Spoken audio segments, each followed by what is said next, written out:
Hey, good afternoon, everybody, and welcome to another edition of Same Bet. Today is April 1st, April Fool's Day, but this is no joke. This is the very last recorded session on the table that I built myself. Now, immediately following this video, I started to tear down my table so we could use some of the parts in the new one. Sprinkled throughout this video, I'm going to drop in a couple of pictures of my table as it's being built, and I should be taking delivery of that new table before too long. All right, I hope you enjoy. This is the final session.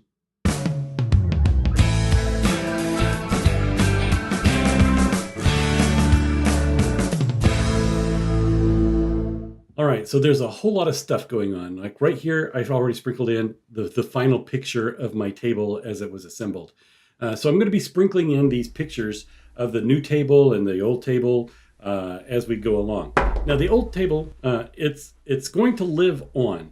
A friend of mine, Chris, over at Chuckin Dice, he's going to be using some of these parts and bolstering up his table. So it's like, for me, it's like I guess, and I don't mean to belittle this, but it's like an organ transplant or an organ donor. At least the table's going to live on somewhere else. Now, I'm also showing off my grip cam and how I'm gripping the dice, and I'm showing off an end zone and how they're off the back wall. So there's just a lot of stuff going on right now. Yeah. Okay. So let's start there, and I'm also tracking the rolls here. We're doing too much stuff actually for one video, but we're going to make the best of it. Okay, so like I said, I'm going to sprinkle in some pictures, and over here to the right, you can see this is the template that he's using to mold the table ends and the feet. You'll see a lot more pictures of the feet here coming soon. Now, I took the table down right after this video was over and went to Denver. So there's going to be a couple of little video shots of me working with Morton here in a few minutes. But the table's not ready for delivery. It's going to be still a little while, and we'll get into that as we go through here. So I'm without a table for a little bit. So it's time to read some books, work on my grip, whatever I can do without the table. All right, let's see if we can pay. Oh, okay. Here's the first mock up of the end. I don't think this is the actual. It might be the actual end that he's working on. Okay, so the crap session that's going on behind the scenes here. I'm using a 3-finger grip, but I'm going way deep, halfway down with my thumb, almost all the way to the felt with my fingers. And you can see here by this grip, they're not even. And that's by design. I was actually going for what feels good in my hand rather than trying the perfect grip, and see if I can have any kind of influence over it on an easy grip, nice and, comfortable to pick up. Okay, so we can see those angles, triangles, I'm not sure what they are, showing how nice and even everything is. And I am putting the numbers that I'm rolling down here at the bottom, just in case you're at home and you're wanting to play along too. I can tell you that after these first few rolls, we go on a pretty good run. So get your bets ready, and let's see how things go. Now, I had my GoPro out as well, but I learned I can't have 5 different video angles. I can only have 4 at the most with the software that I use anyway. And I couldn't get the GoPro files to sync up, so something had to go. I cut those. Still have the raw video from that. I might actually come back at a later date and put out another video from the GoPro, do some of that slow motion stuff and see how well that's working. But that's for another day. All right, let's see how I grip these. Okay, pretty low, and again, not even. My fingers are not even. It's very hard to get them to where they are. But that shot, you can see that they didn't scatter. They came straight back, not very far off. Okay, here's a great picture of several of the boards with what they call those kerf cuts. That's what allows the wood to bend. And I've got actually a little video here that we're going to see maybe in the next 2 or 3 rolls. All right, let's see how we're doing. Dice are out. Using a 3636 set, in case anybody's curious. And that looks like a 5. Yep, 325. And so I'm using the 3636 hard way or straight sixes, or whatever you want to call it. It's a variation of a hard way set with straight sixes. The reason I like using that one is if I do see that I'm going on axis more often than not, I flip it to the 3V. And the 3636 is just a quarter of a turn of the left die to make it a 3V. Very nice and convenient. Dice are out. And I can't see what, oh, there it is. Okay, so we got our first 7. At least I think it's the first 7. We'll have to scrape everything down. And I think here's, yeah, okay, so here is me actually working my very first time using one of these saws. Well, I've never done this before in my life. I don't know what I'm doing. And Morton thought it would be great to have me put a little bit of elbow grease in and have a part to play in making my own table. So here I am just staring at this thing, just trying to, I don't know, trying to do it the best I possibly can. Oops, it gets the best of me. And Morton decides he needs to take over at that point. All right, so we've got a come out roll here using that 3636 set. And I'm sorry, my picture-in-picture kind of gets in the way there. I can't avoid that at the moment. Okay, not a great toss, but turned out to be decent results. 5-3-8. So the point's going to go over to the 8, and now we get to see the master do this.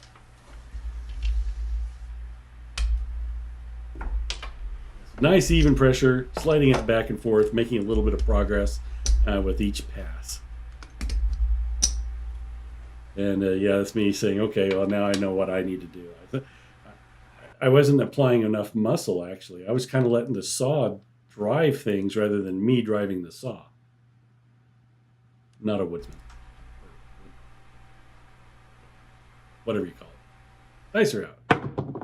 I'm a craps player. 5-3-8. And you can see the bets up there. What I did is I just set $66 up there. I'm doing 66 inside for one hit and then regressing down to 22 inside. That's the basic essence of the strategy that I'm using. The picture that you see right over here, it looked like a lot of foam had coming out of those perf boards. Morton's using Gorilla Glue, which it expands as it dries off, and you have to cut off and sand off the rest of it after it dries. That's one of the things that Morton told me is the amount of glue that goes into this table is insane. I think he said he's already used about a case of Gorilla Glue. Something like $120 a case. It's not cheap. Here we go. I'm on the 3V right now. Nice looking toss. And, I mean, horrible toss. And we got our first 7 there. That might have been a come out 7. Nope, it wasn't. Okay, so we're pulling them all down. All right, so let's pay attention to the end over there. You saw a tool sitting on top of it. That tool has a little flat blade that you use kind of like to shear, like a sheep shears or hair shears, that you kind of cut off that excess glue and then sand it all down. Actually, I believe the next picture is sanding it down. Okay, look at that. I've got $75 out in the field. I was doing a progressive field bet on this as well. I'd wait until I didn't see a field for 2 or 3 rolls, throw $1 out there or $5 out there, whatever, and work it up. So it must have been several rolls without a field number. And what do we got? 9. Okay, we got lucky there. All right, so we're going to pay the $21 for the 9 and the $75 in the field. And there you can see, so after we've sheared off all of that glue, we had to take this orbital sander and smooth things out, nice and nice and flat.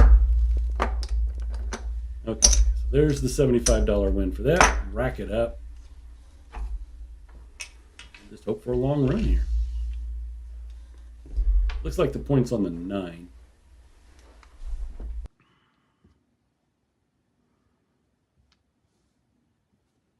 All right, 3-2-3-6. So I must have been staying on axis here.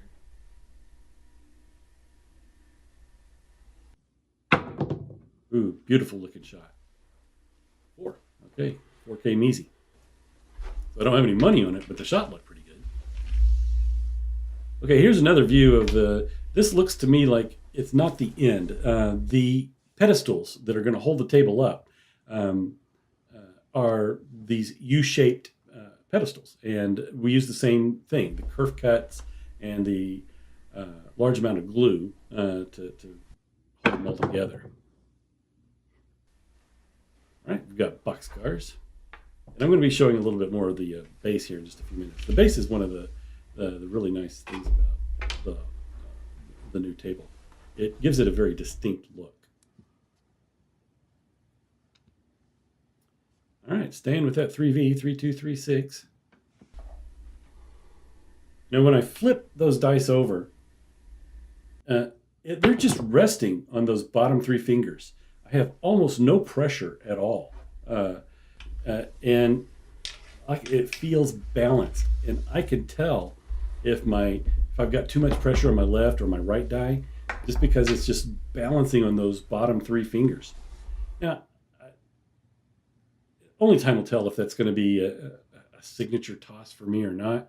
But today, that's what feels pretty good. I really like that feel, and the results are actually pretty good. See that? I mean, all right, I give up. Every time I say it looks really good, that was a 7 out. Okay, so here's a little video of Morton with the kerf cuts. Now, one of the things that really surprised me is that you use water on this wood. So after you've got those cuts that are about, maybe an 1/8 inch apart or so, you have to wet down that wood before you bend it. Otherwise, it's going to be brittle and it's going to be easy to break. So, that's another mastercraft tip, if you will, that he uses used to build a table. All right, looks like we are back to the 3636. Got some more money out in the field, and we're working. Yo, all right, so that's good for the field, good for the test line. All right, here's a first look at the tub. This is a 12-foot table, and I want to say it's 11.9 inches wall to wall, and 45 inches. I'll try to find the exact measurements or specifications that we work from, and post them at some point. All right, we do not have a point yet, so we still need to work on that. Hard way 3636. Somebody posted in the comments. So if you're doing a 3636, let me get it on the dice here. So you got the 3s on top, right, and the 6s. 6 is facing you. What set do you call that? I still call it a hard way.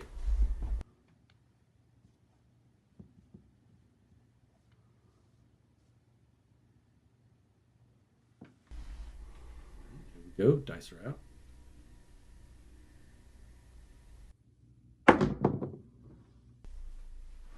Four, 4K Measy.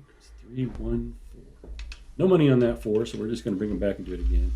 And here we go. Here's another shot of the glue. So one of the things about this particular table is we're going with 3 layers of plywood to make a nice solid table. A lot of times on some of the tables that I've been on, they wiggle a little bit, and we're going for putting in a little bit of extra, making this a premium table. And yeah, I can't wait to actually get to play with it. All right, we've got a 3. Bring them back, do them again. There you can see the deck with the clamps all the way around it.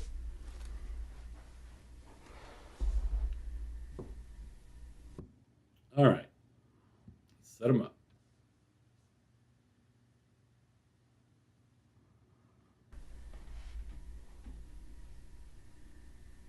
.22 inside, nothing on the field, and a little bit of a runner there. Worked out okay. 516. Not a very pretty toss. So that one got away from me. Rack up that win. And okay, here's another shot of the deck using some of the different clamps. Now, when I was at Morton's workshop and he was showing me around, I'm just going to ballpark it. Maybe 100 different clamps, maybe 5 or 6 different types of clamps. He definitely has the tools that I don't. All right, hard 8. No money on the hard ways at the moment. We are going to go ahead and, some money on the hard ways. It looks like I put them on the 4 and the 10. So I've got all of the box numbers covered with something. And here's a look at, this is going to be the boxman area. 3, 2, 3, 6 is the set for this toss. Got some dollars in the field. Looks like $5 in the field. And a 5, 3, 8. All right, so we're going to win $7 for that place bet, and we're going to lose that field. We're going to bump that field up a few bucks. Oh, okay, here's a nice little video of a walk around. You can't see it very well, but there's actually a slot in between the two boards that the side rail is going to just sort of fit right into it and nestle in. All right, $15 in the field. Another runner. But hey, it's a hard 4. That's a good one for the field. No money on the place bets, but we're going to win. Looks like 15 bucks. Oh, and I had the hard way too. Okay, here's a shot of the different layers.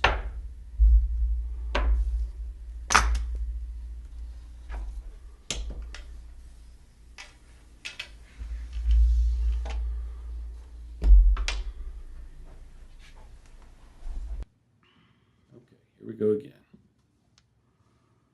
Hard way, 3, 6, 3, 6.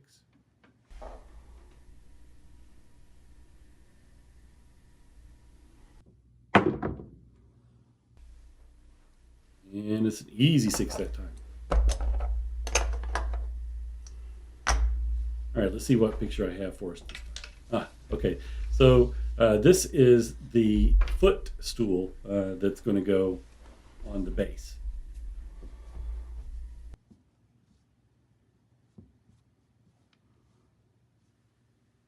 Sticking with that hard way set.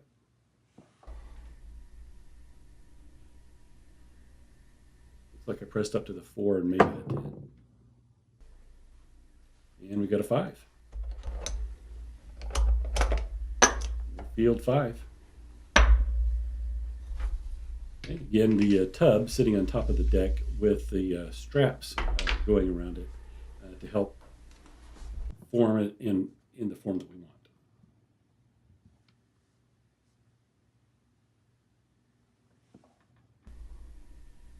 There we go, dice are out. And that's a hard 6. I have any money on the hard ways, but we are going to win $7 for that place bet. Okay, now you're starting to get a first look at what the base is going to look like. He calls the ends wings. So there's 2 smaller wings on each side and a larger base in the middle. So there's 5 pieces that are going to make up that base.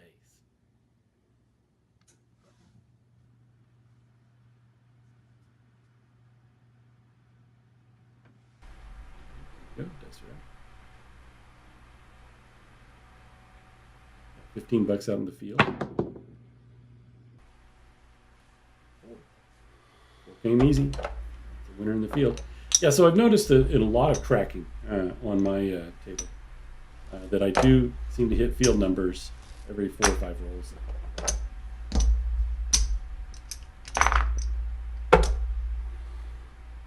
Looks like they're just doing some measurements on the base.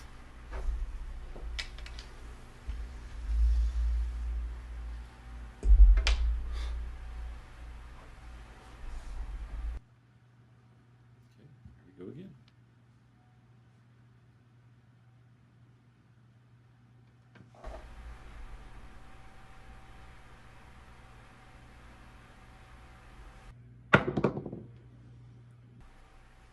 10. 10 came easy. We lose that hard way. And can't see it because of my picture-in-picture, but it looks like I have $5 out there, so we're going to collect 9. And looks like we're going to press up things. Okay, that's a very good picture of what the base is going to look like. We've got the 5 different pieces held together with 3 metal rods going down the center of the different pieces.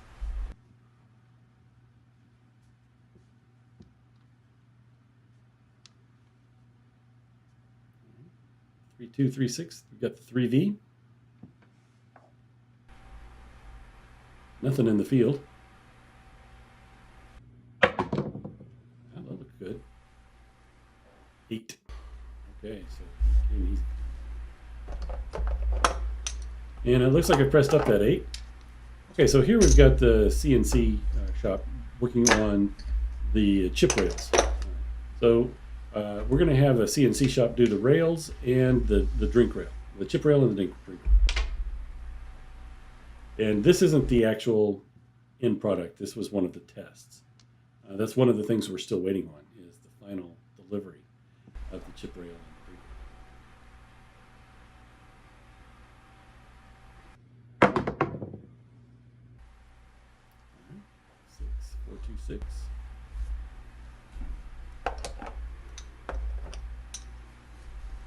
Lost the hard way. Won the place bet. Pushing it up. All right, so here it is. This is after the fact, of course, but after this video, I took a couple of pictures of me tearing it down, just sort of for nostalgia. This is it. This is the end of this table.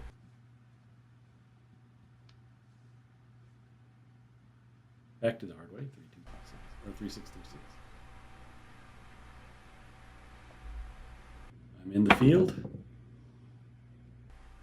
Yo, that's the winner in the field.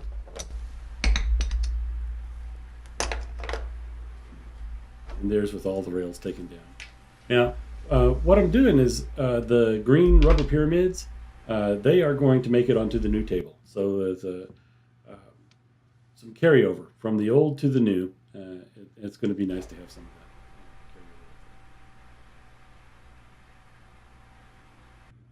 of that. Got a runner. And again, it's okay. That's twice I've seen that happen. When one of the die, I'm not sure which one it was, rolls way away from the first one. I don't want to see that. I really want to see them together, but when it happens, both times it's been a 5, 3, 8. All right, this is Morton that I've been talking about, and his bottle of Gorilla Glue, one of many bottles that he went through in this adventure.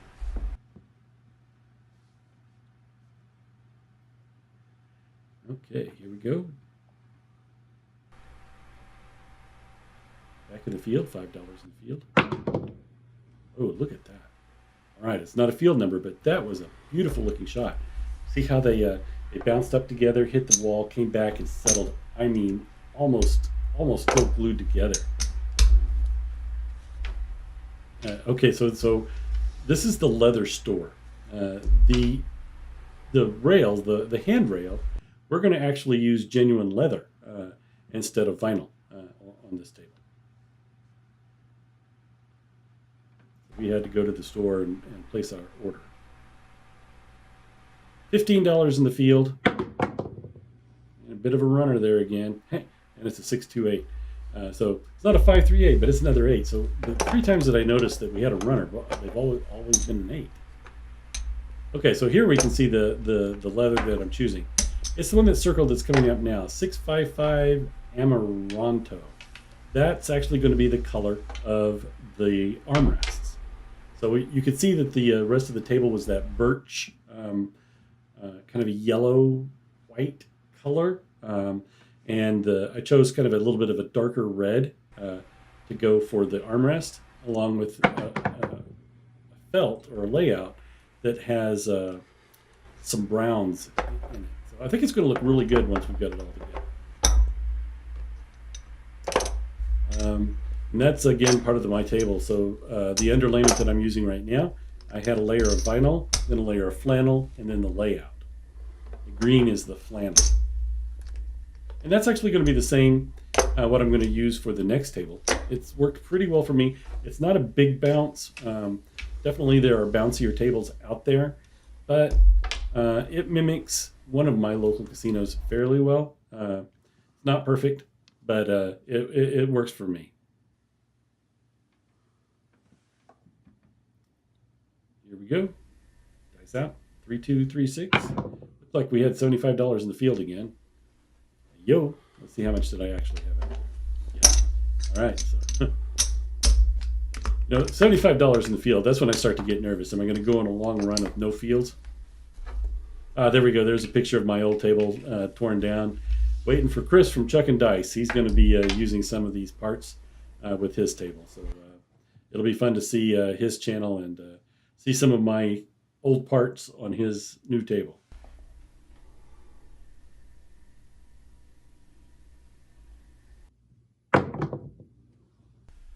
There we go. 5, 2, 7. All right, I think that's going to do it. That's going to wrap things up for this practice session in this table. All right, let's just check things out here. I should be showing another picture, another video here in just a second.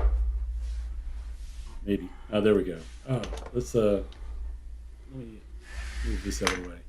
So there's the stats. We can see the 8 was the dominant number. Had 8 8s, 3 7s, 7 6s. Inside hits of 58% roughly, and that worked out pretty good. There's my $1,000 buy-in, and this rack is going to be the profits. Let's see what we ended up with. There's $100. Got a few reds, some whites. Let's color it up. All right, how much do we have in red? 25, there's 50, 75. So it looks like I'm going to end up somewhere around 175, 70. Looks like about $179 profit in that little 30-minute session. So, guys, that's going to do it for me. I appreciate all of your support. And like I said, I just wanted to make one final video using this, using my old table. And I've got some GoPro footage that I might sprinkle in. And I will also be doing a better video showcasing the table build once I get the final product. So until then, guys, thanks for the journey. I do appreciate it and look forward to coming back to you with the new table.